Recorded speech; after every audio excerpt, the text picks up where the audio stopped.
Hello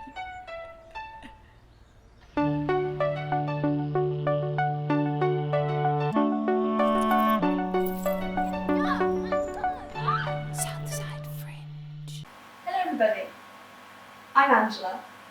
I'm hosting the spoken word section of Plugged In and Wired.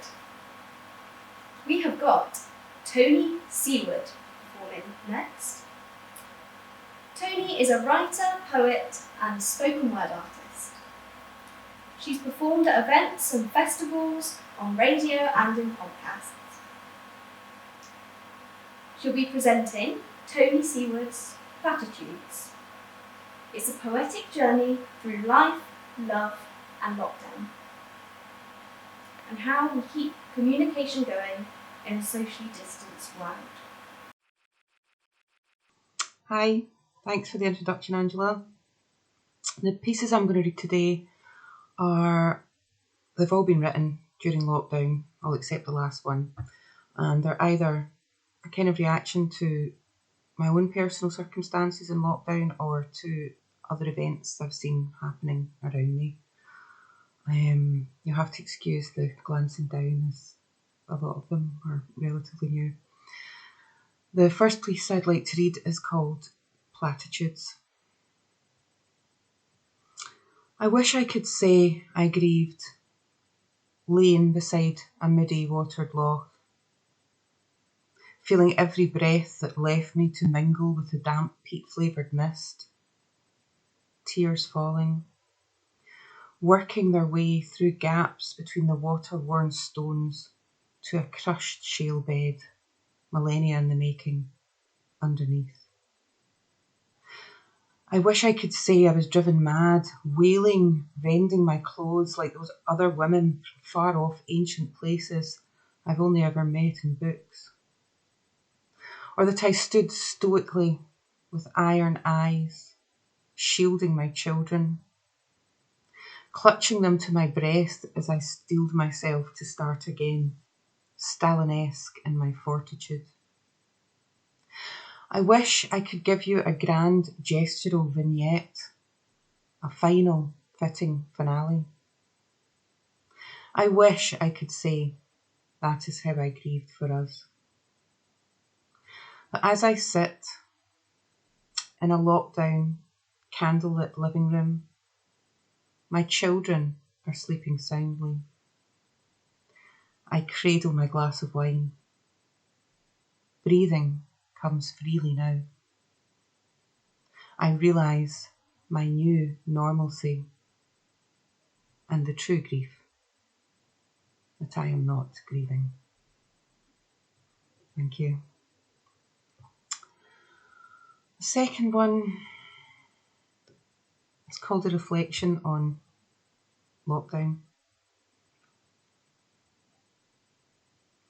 When did this happen?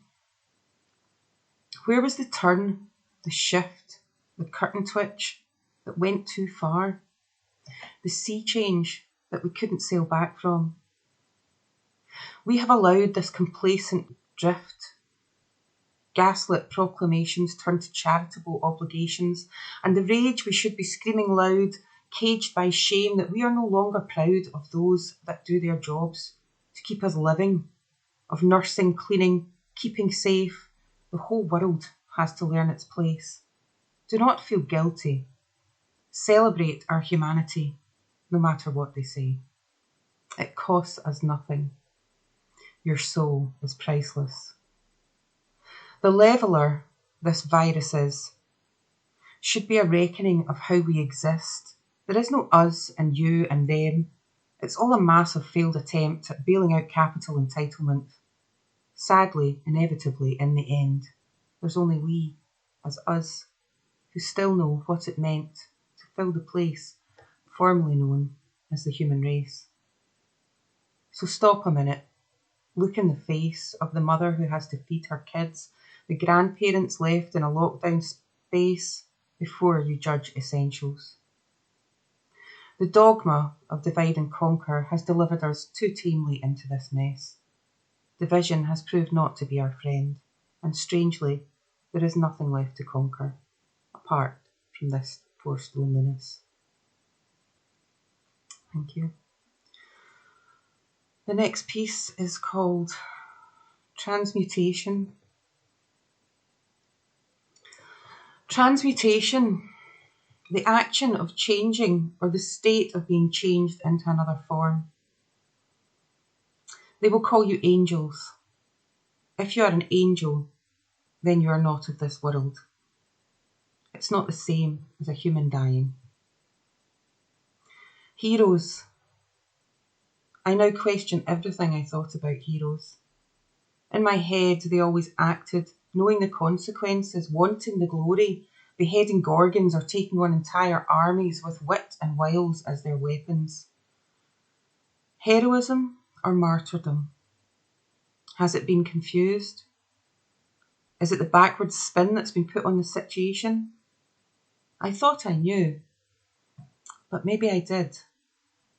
I have read Sassoon and Owen. They talk to me about how heroes are made and why. They knew, but now their words are being forgotten again. The uniform may have changed, but the message remains the same. Thank you. This next piece is called Eleanor.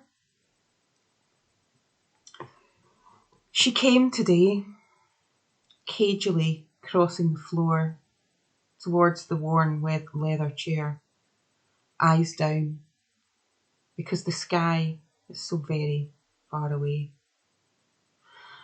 I stood frozen, like the photographer who has lain for days, afraid any sudden movement would send her straight back into the savannah. And when she's settled, I begin. Gently, I cut away the heavy, dark tendrils that hang down past her shoulders to reveal the translucent covering of a neck so small and fragile it could belong to the child she once was. I finish and step back as the moment I have been waiting for arrives. That split second of eye contact as she moves to the door. No money will change hands here. This was a labour of love. As the door softly closes, I release a breath I wasn't aware I was holding, and exhale my hope that she will come again. Thank you. This is called Her Story. See that line? Ramrod straight, brutally beginning, deliberate, definite, determinedly thrusting forward through kings and conflicts, palaces and pontiffs, connecting castles and cathedrals, masters and overseers, empires and colonies, forcing its way through moneyed merchant, pushing the 1%, projectile through parliaments, wars, and power-driven hierarchies, relentlessly marching on to the now. A linear tale, this story, his story, that is not for me. Mine shall start with an act of love, not violence.